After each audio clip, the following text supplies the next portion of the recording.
Olá, meus amigos, que Deus abençoe a todos vocês, rica e abundantemente, em o nome de nosso Senhor e Salvador Jesus Cristo. Eu sou o pastor José Maria da Igreja Identidade de Cristo, chegando mais uma vez para o nosso devocional de hoje. Lembrando que o devocional de hoje traz algo muito especial, que é a nossa ceia.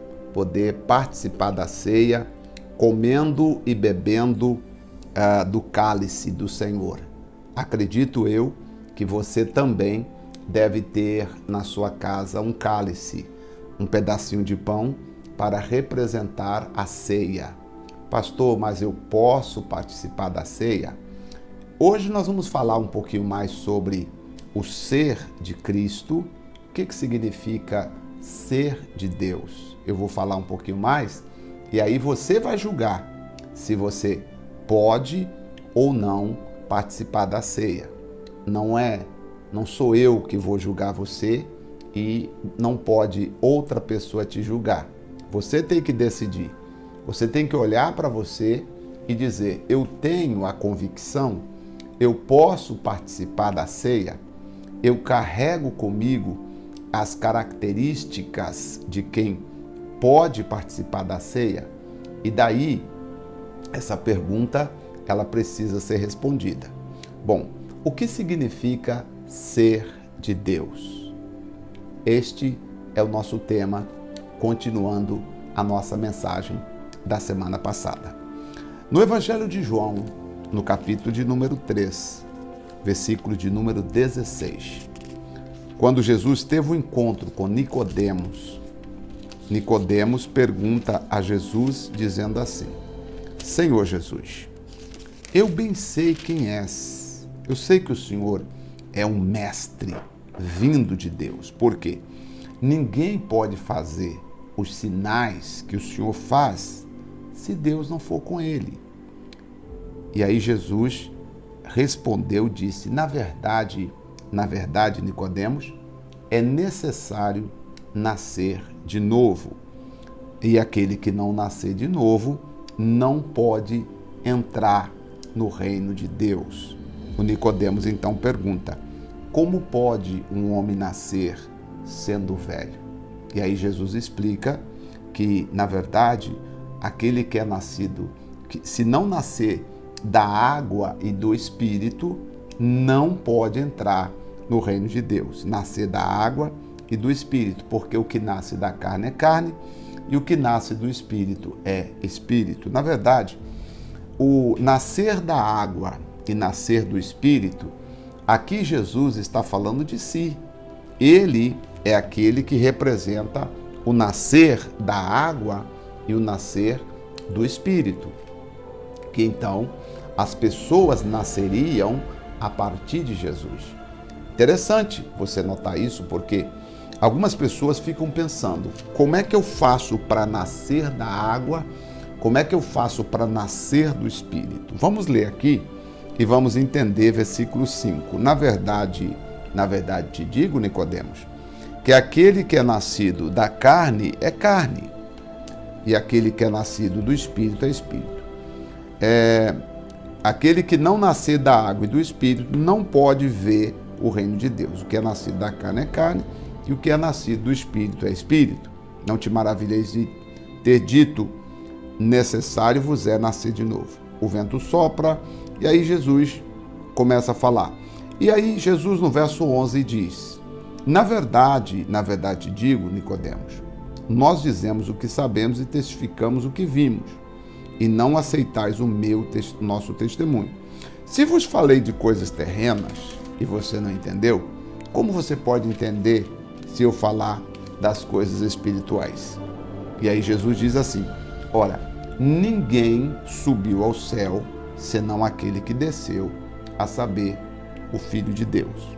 E como Moisés levantou a serpente no deserto, importa que o Filho do Homem seja levantado, para que todo aquele que nele crê não pereça, mas tenha a vida eterna. Todo aquele que crê no Filho de Deus tenha a vida eterna. versículo 15, aí no 16 ele diz: porque Deus amou o mundo de tal maneira que deu o seu Filho unigênito para que todo aquele que nele crê tem a vida eterna. Aquele que crê no Filho tem a vida eterna, mas aquele que não crê no Filho não verá a vida, mas a ira de Deus permanece sobre ele. O último versículo termina então dizendo: aquele que crê no Filho tem a vida eterna. Olha que interessante, aquele que crê no Filho tem a vida eterna. E aquele que não crê no Filho não tem a vida eterna. Quem crê no Filho de Deus, em si mesmo tem o testemunho. Quem em Deus não crê, mentiroso o fez, porque não creu no testemunho que Deus deu de seu Filho. Tá? Quando você crê em Jesus como Filho de Deus, existe dentro de nós um testemunho. Por exemplo, você e eu não estivemos lá presente na morte de Jesus.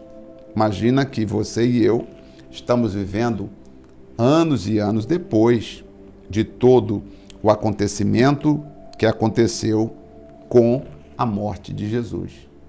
Só que quando você passa a crer em Jesus, e aí esse crer em Jesus não é por alguém ter te falado, e sim, você passa a crer em Jesus porque você sentiu a revelação, sentiu pela palavra, e aí esse crer é pela palavra. Entra aquele versículo que diz: a fé vem pelo ouvir e ouvir pela palavra de Deus. Todos nós ouvimos que Deus é Pai, Filho e Espírito Santo. Todos nós cremos que Jesus Cristo morreu. Se nós perguntarmos aqui no Brasil para a maioria dos brasileiros, eles vão crer sim, claro. Jesus morreu na cruz. Jesus morreu na cruz. Jesus, o Filho de Deus, sim, claro. Só que eles estão falando não pela revelação da palavra. Eles estão falando não pelo testemunho que a palavra dá no coração deles. Eles estão falando pela tradição. Quando você recebe o testemunho de Deus, quando você recebe a fé para a vida eterna, você entende que Jesus deu a vida na cruz, só que você entende pela palavra. Uma coisa é você entender pela palavra, outra coisa é você entender pela tradição humana. Olha que interessante que eu estou falando aqui com vocês acerca do testemunho do Filho de Deus em nós. Todos vocês, acredito, nasceram num lar onde você aprendeu que Deus é Pai, Filho e Espírito Santo. Você entendeu e aprendeu que Jesus morreu na cruz para nos salvar. Sexta-feira da Paixão, Semana Santa, ressurreição de Cristo. Todos nós aprendemos que Cristo morreu na cruz para nos salvar. Isso vem seguindo como tradição.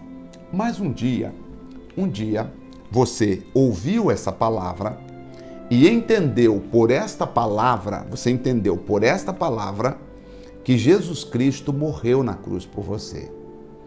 Só que o fato de você ter entendido antes não provocou nenhuma mudança na sua vida. Agora, quando você entendeu pela palavra que Jesus Cristo morreu na cruz por você, provocou em você uma mudança. Por quê? Porque essa palavra, o seu crer pela palavra, recebeu o quê? O testemunho de Deus dentro de você. Tudo aquilo que Jesus veio fazer aqui no mundo por nós, passou a ser verdadeiro dentro de você. É por isso que você mudou a sua vida, mudou a sua percepção, você mudou completamente o seu modo de ver, de olhar, de entender as coisas de Deus. As pessoas do mundo, elas dizem assim: eu não entendi por que você mudou. Agora que você diz que foi para a igreja, não entendo. Alguns até dizem, não precisa disso. Agora você mudou seu comportamento. Eu também creio em Deus, eu também acredito em Jesus, eu creio, você já é batizado, eu também sou batizado, eu também creio em Jesus. Não precisa disso. Por que ela está dizendo que não precisa de você ser como você está sendo? Porque aquela pessoa, ela não recebeu ainda o testemunho de Deus na vida dela. Ela está crendo em Deus de maneira natural. Ela está tendo apenas o testemunho dos homens na sua vida. E é verdadeiro o testemunho dos homens? Sim. O que os homens dizem? Jesus morreu, Jesus ressuscitou. Esse é o testemunho dos homens e as pessoas, elas seguem esse testemunho.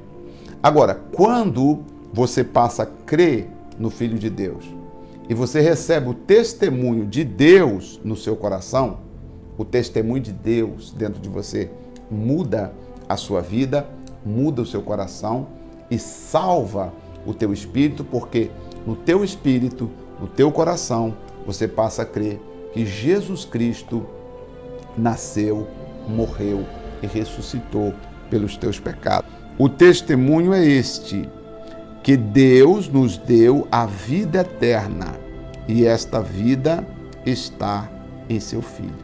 Quando você recebe o testemunho, você não apenas entende que você foi perdoado dos pecados, que você foi redimido da culpa, mas você também entende que por causa de Jesus você tem a vida eterna.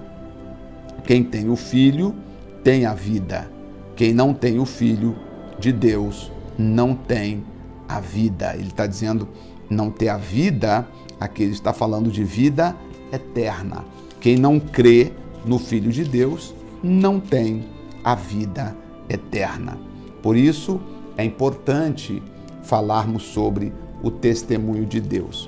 No livro de Romanos, no capítulo 8, vai falar assim para nós, olha, interessante Romanos 8, verso, começando aqui, Romanos capítulo 8, vai dizer assim para nós, ó.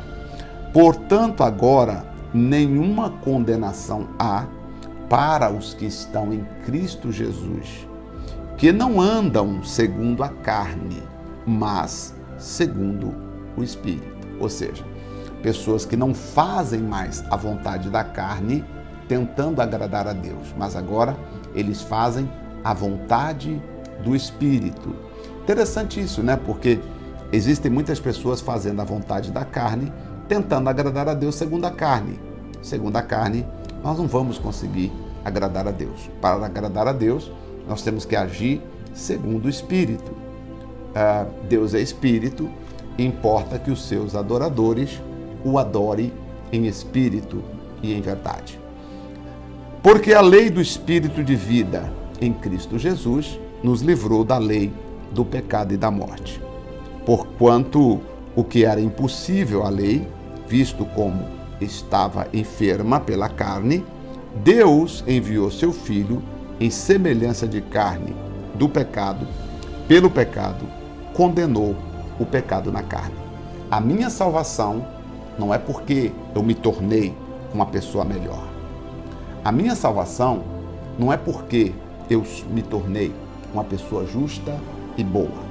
A minha salvação é porque Jesus Cristo veio me representar.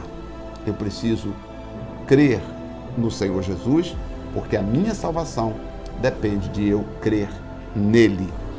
Para que a justiça da lei se cumprisse em nós, que não andamos segundo a carne, mas segundo o Espírito. Hoje, eu não tento agradar a Deus segundo a carne. Eu luto para agradar a Deus segundo o Espírito. Porque os que são segundo a carne inclinam-se para as coisas da carne, mas os que são segundo o Espírito inclinam-se para as coisas do Espírito. Porque a inclinação da carne é morte, mas a inclinação do Espírito é vida e paz. Porquanto a inclinação da carne é inimizade contra Deus, pois não é sujeita à lei de Deus, nem em verdade pode ser, disse Paulo. Portanto, os que estão na carne não podem agradar a Deus. Aqui as pessoas às vezes pensam assim, que está na carne é enquanto vivemos nesse corpo. Depois eu vou explicar um pouco mais sobre isso, porque existem pessoas que elas vivem achando que elas não merecem a salvação porque elas ainda estão nesse corpo. E o fato delas estarem nesse corpo e serem pecadoras e ainda carregarem a natureza pecaminosa, elas acham que não merecem a salvação, porque entenderam que os que estão na carne não podem agradar a Deus. E aqui Paulo está explicando que as obras da carne não são as obras que agradam a Deus. Para agradar a Deus, você vai ter que fazer aquilo que o Espírito Santo nos orienta.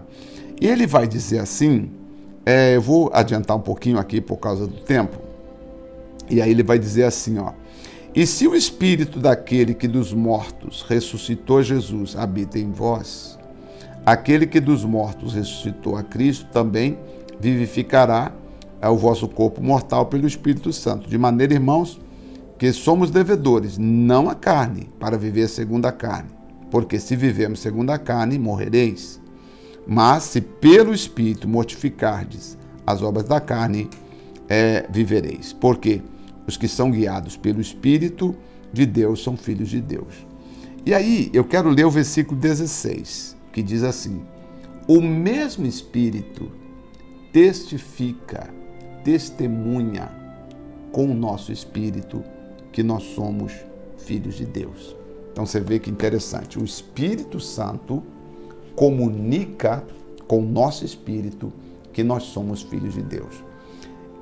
Por isso eu falo, olha, a nossa carne, ela sempre vai puxar para o lado da carne.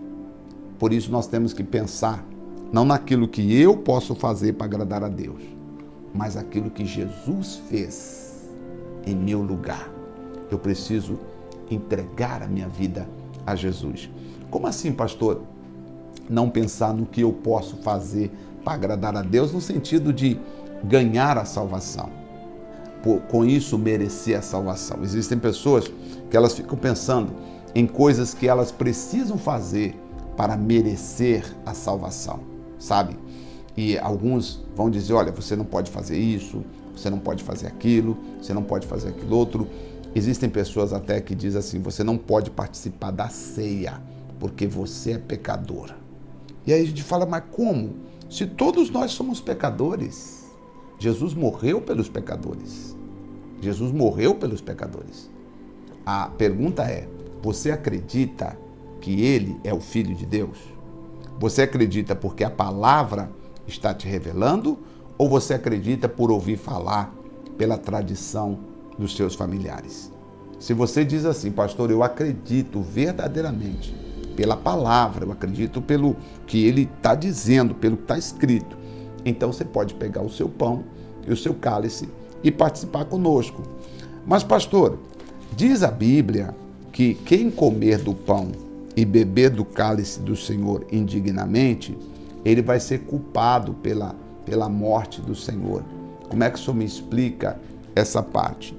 O apóstolo Paulo, segunda carta que ele escreveu aos Coríntios, e aliás, segunda carta não, ele já tinha falado com ele, e aí depois voltou a falar com os irmãos, tá?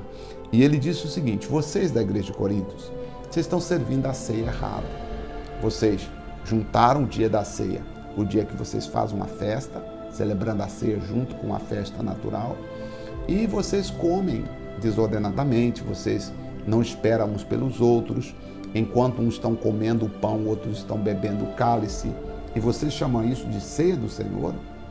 Tudo bem, vocês estão reunindo em nome da ceia, mas não é a ceia do Senhor que vocês estão comendo, porque vocês estão fazendo desordenadamente, estão fazendo sem organização. E aí ele diz, eu recebi do Senhor a instrução, que eu já informei vocês.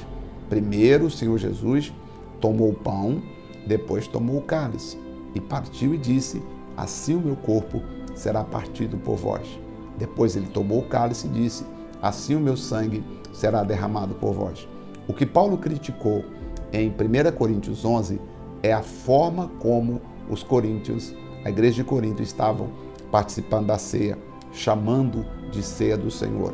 E aí Paulo disse assim, se vocês comerem e beberem do cálice do Senhor indignamente, tá? Vocês serão culpados.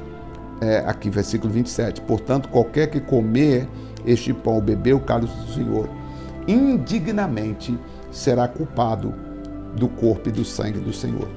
O indignamente Talvez alguns pastores não tenham. Acho até que o pastor teria a obrigação, sim, de pesquisar. Mas você que é membro da igreja não teria essa obrigação, porque é o pastor que tem a obrigação de pesquisar. Mas a palavra indignamente é um advérbio de modo. O que Paulo está dizendo? Paulo está dizendo assim: o modo como vocês estão servindo a ceia que está errado. E esse modo como vocês estão fazendo, vocês estão tirando a credibilidade, vocês estão tirando a forma, a maneira como se serve a ceia do Senhor. Por isso, vocês estão chamando de ceia do Senhor, mas vocês estão agindo de modo errado. Indignamente não é o mesmo que indigno. Indigno é a qualificação do sujeito.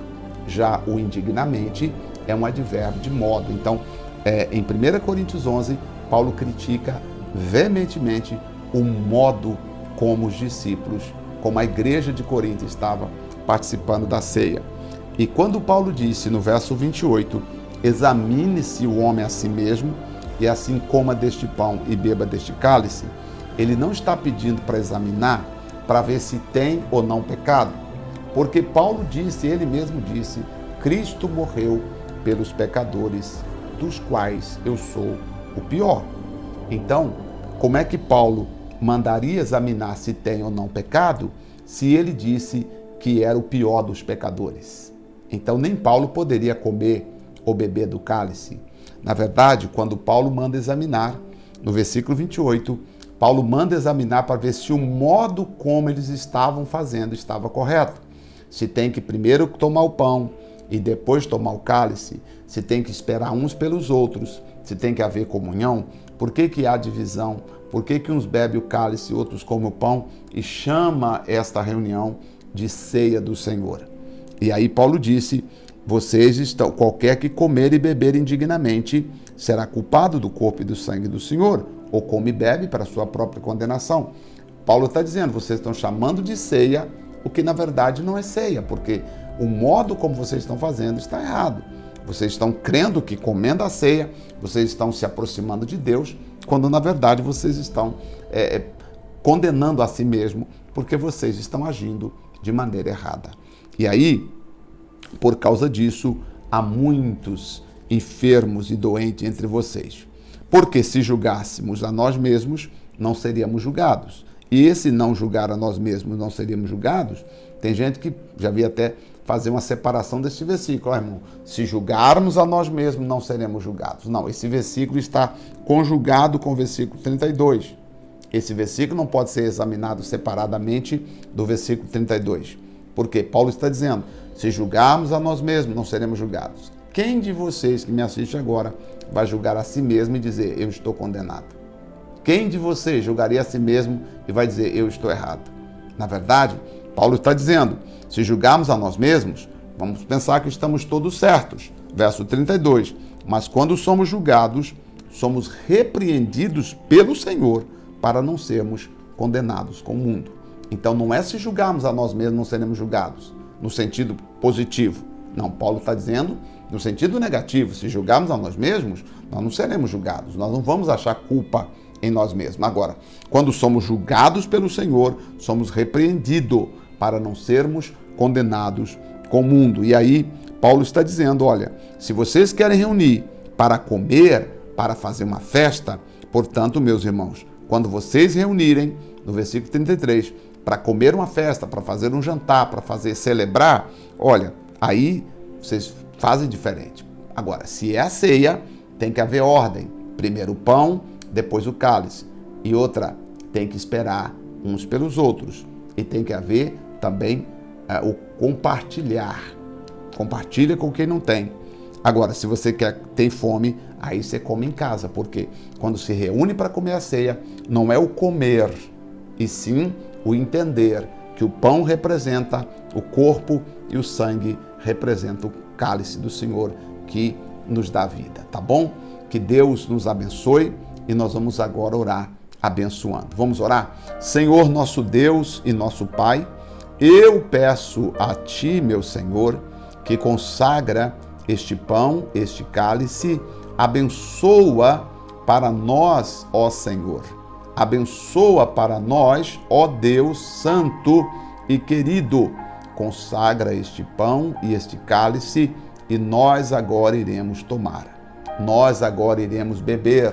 Nós agora recebemos a comunhão por meio do Pai, do Filho e do Espírito Santo. Diga assim comigo: Senhor Deus, eu creio que Jesus Cristo é o Filho de Deus, que nasceu, morreu e ressuscitou para perdoar os meus pecados e para me justificar.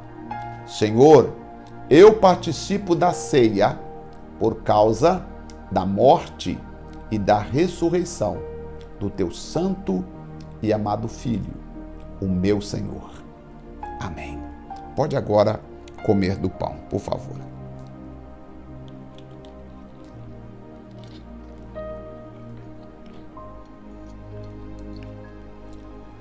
Digam assim agora: Senhor meu Deus, bebendo deste cálice, eu recebo o teu sangue, o sangue da nova e eterna aliança.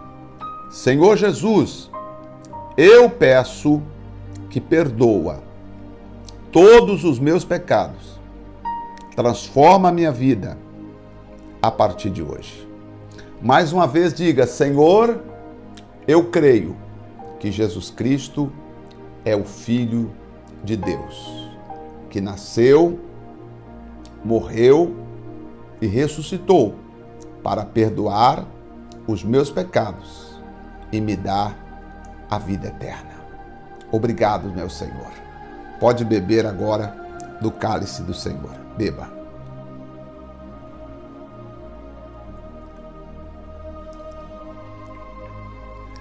Graças a Deus. Pai, graças eu te dou. Sim, graças eu te dou pela vida de todas as pessoas que oram conosco agora. Que sejam todos vocês abençoados. Que sejam todos abençoados ricamente. Em o nome do Pai, do Filho e do Senhor Espírito Santo. Que a graça, o poder e a unção de Deus esteja sobre a sua vida, no nome de Jesus. Assim seja. Amém e graças a Deus. Amém. Glória a Deus. Oh, que maravilhas. Eu queria ter mais tempo para nós passarmos juntos aqui orando um pouquinho mais, mas o tempo é curto, mas semana que vem eu continuo falando sobre o que é ser de Deus. Ser de Deus não é pertencer a uma igreja. Ser de Deus é pertencer a Cristo Jesus. Como, pastor, eu faço? Como eu expliquei, crendo no nome do Filho de Deus, crendo que Ele morreu e ressuscitou para perdoar os nossos pecados e para justificar-nos e nos dar a vida eterna. Amém? Que Deus abençoe a todos vocês ricamente. Eu volto amanhã, já com o nosso devocional normal. Aí um pouquinho menor o tempo do nosso devocional, tá bom? Que Deus abençoe. Muito obrigado pelo carinho da sua companhia. Se foi bom, compartilhe com outras pessoas e vamos ajudar outras pessoas a entenderem as coisas maravilhosas de Deus. Deus abençoe, um forte abraço e até o nosso próximo encontro. Até lá.